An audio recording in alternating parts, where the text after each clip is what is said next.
Halo, perkenalkan, nama lengkap saya Felicia Carolina Bahagia, NPM 241034444, kelas 2024C, Program Studi Pendidikan Guru Sekolah Dasar, Fakultas Keguruan dan Ilmu Pendidikan. Baik, di sini saya akan memaparkan sekaligus akan menganalisis video tentang utak-atik konstitusi dalam menunda pemilu.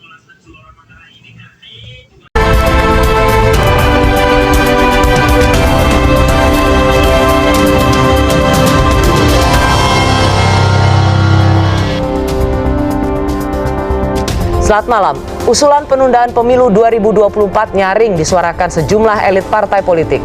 Tercatat 1 menteri, 3 ketua umum partai politik mengusung wacana perpanjangan masa jabatan Presiden Jokowi hingga 2027. Alasannya dari menjaga stabilitas ekonomi pasca pandemi sampai menjaga keberlangsungan proyek nasional. Seberapa kuat alasan mengamandemen konstitusi demi menunda pemilu? Inilah Rosi, utak-atik konstitusi demi tunda pemilu.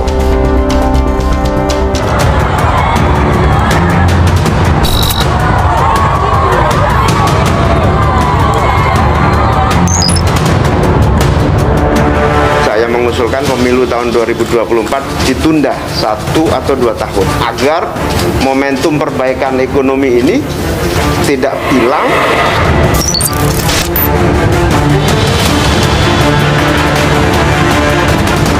Seluruh partai politik sudah menyampaikan pandangannya dan sikapnya. Kita sepakat bahwa 14 Februari 2024 kita akan pemilu. Tiba-tiba hari ini 3 orang ketua umum maju ke depan begitu. Kita tunda pemilu begitu dia. Ironi nih begitu dia. Pengunduran pemilu ini adalah kemunduran bagi demokrasi kita ini. Bahkan menurut saya musibah bagi demokrasi kita begitu.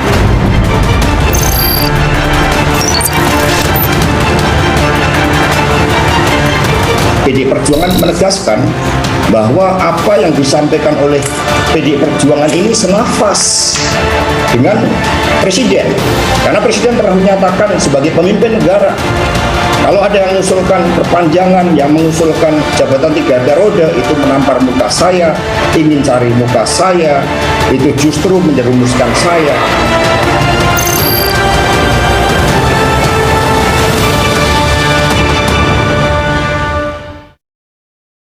Wacana memperpanjang masa jabatan Presiden Jokowi sebenarnya sudah digulirkan sejak tahun 2019. Awalnya bukan menunda pemilu, melainkan menambah periode kepemimpinan Presiden Jokowi jadi 3 periode. Namun kala itu Jokowi sangat tegas menolak ide itu. Pada tahun 2022 muncul usulan penundaan pemilu. Usulan ini disampaikan pembantu presiden, 3 ketum partai politik, hingga lobi-lobi lintas fraksi di parlemen. Malam ini saya mengundang para ahli di bidang hukum ketatanegaraan untuk membahas seberapa besar kemungkinan konstitusi bisa diubah demi menunda pesta demokrasi. Sudah ada pakar hukum tata negara Universitas Indonesia, Profesor Yusril Iza Mahendra. Lalu ada guru besar ilmu politik UIN Syarif Hidayatullah Jakarta, Profesor Saiful Mujani, dan dosen hukum tata negara Fakultas Hukum UGM, Zainal Arifin Muhtar. Juga nanti akan bergabung Menko Polhukam Profesor Mahfud MD. Selamat malam Bapak-Bapak. Selamat malam, Mbak. Sebelum saya memulai dengan pertanyaan, saya ingin periodisasi dulu pernyataan Presiden yang akan saya ringkas. Misalnya di tanggal 2 Desember 2019, lalu diulang lagi 15 Maret 2021. Esensinya adalah ada yang ngomong Presiden dipilih 3 periode, itu ada 3 menurut saya. 1 ingin menampar muka saya, yang kedua ingin mencari muka padahal saya sudah punya muka, yang ketiga ingin menjerumuskan. Itu 2019 dan 2021 hampir senada. Yang paling terakhir adalah pernyataan Presiden pada harian Kompas.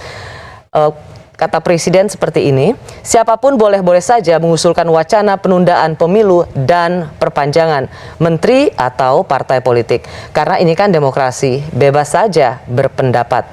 Tetapi kalau sudah pada pelaksanaan, semuanya harus tunduk dan taat pada konstitusi. Saya ke Profesor Yusril dulu. Bagaimana Anda menanggapi 3 pernyataan ini? Dan yang paling akhir. Ya, kalau mau berwacana sih siapa yang mau larang? Karena demokrasi orang boleh ngomong apa aja. Cuman persoalannya apakah wacana itu bisa dilaksanakan atau tidak. Dan ini adalah persoalan konstitusi Undang-Undang Dasar Negara kita, dan dari Saya kok teks nggak yang dengar ya, UUD 45 ada sekarang ini maupun penafsiran yang berkembang, nampaknya tidak mungkin untuk menunda pelaksanaan pemilu, apalagi memperpanjang masa jabatan presiden. Tidak mungkin ya, Prof? Tidak mungkin, ya. Jadi memang ini Saya salah satu nggak dengar. problem ya, ketika amandemen konstitusi, konstitusi kita itu tidak memberikan satu jalan keluar apabila kita menghadapi satu krisis yang sangat besar, misalnya terjadi bencana alam yang dahsyat seperti Megatrust yang diramalkan oleh banyak saintis itu, atau juga mungkin karena ada perang, mungkin juga ada kerusuhan yang berskala nasional. Ya.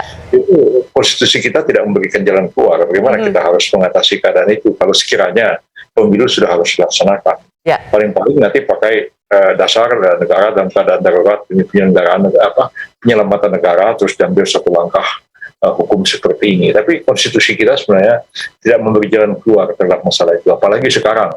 Baik. Ya dasar apa untuk menunda pemilu sekarang ini? Itu bisa jadi perdebatan yang panjang sekali. Baik, Prof, ditahan dulu situ. Saya ke Prof Saiful Mujani. Bagaimana Anda melihat 3 pernyataan Presiden ini?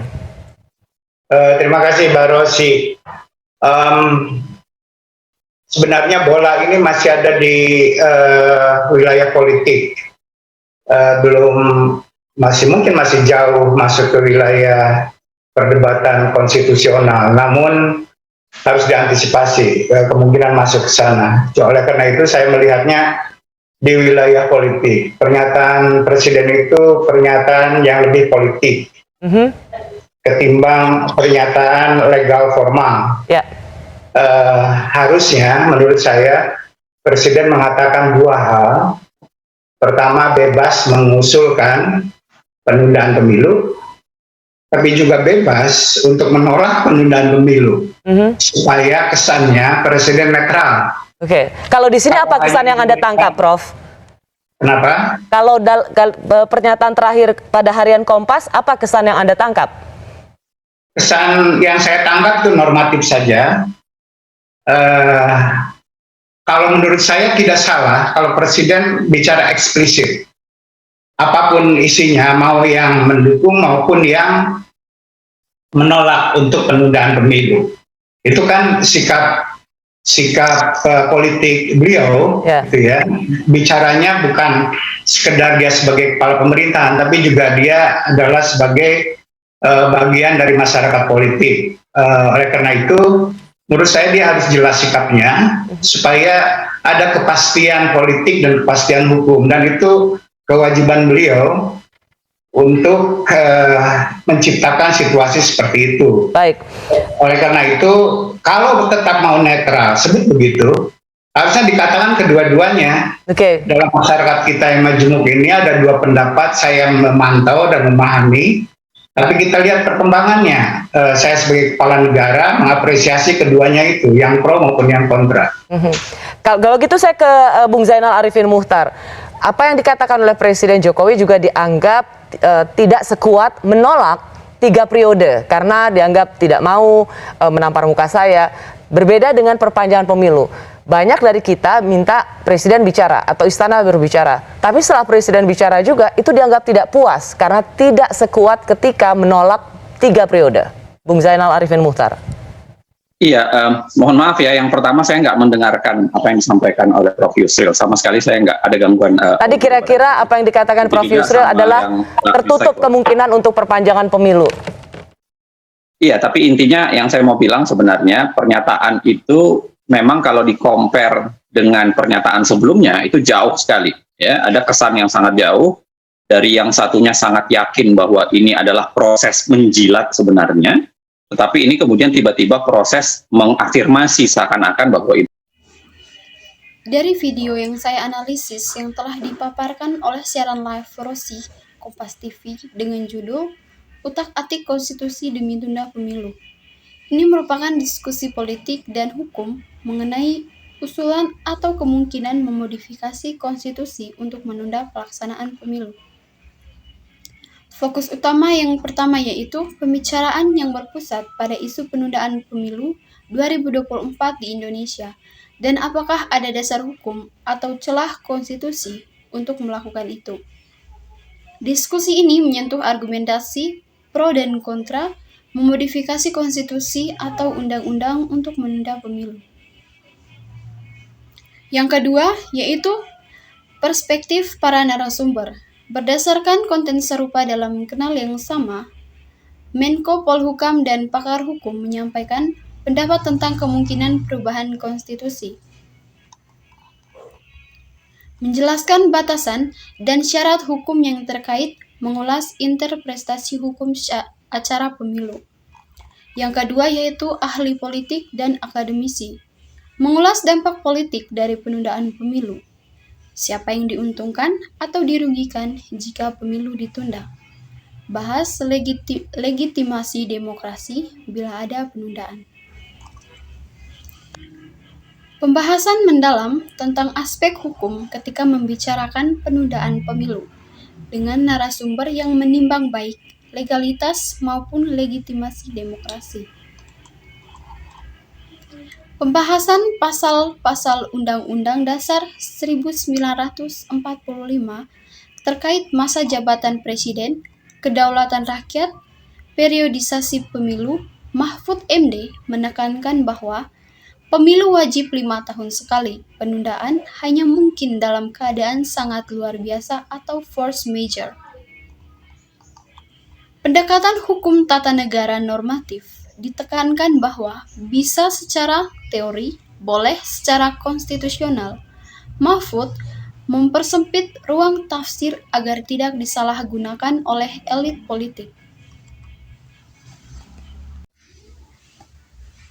Dibahas kemungkinan amandemen Undang-Undang Dasar, penafsiran hukum yang dipaksakan. Narasumber menyoroti bahaya konstitusi dijadikan alat kepentingan kekuasaan.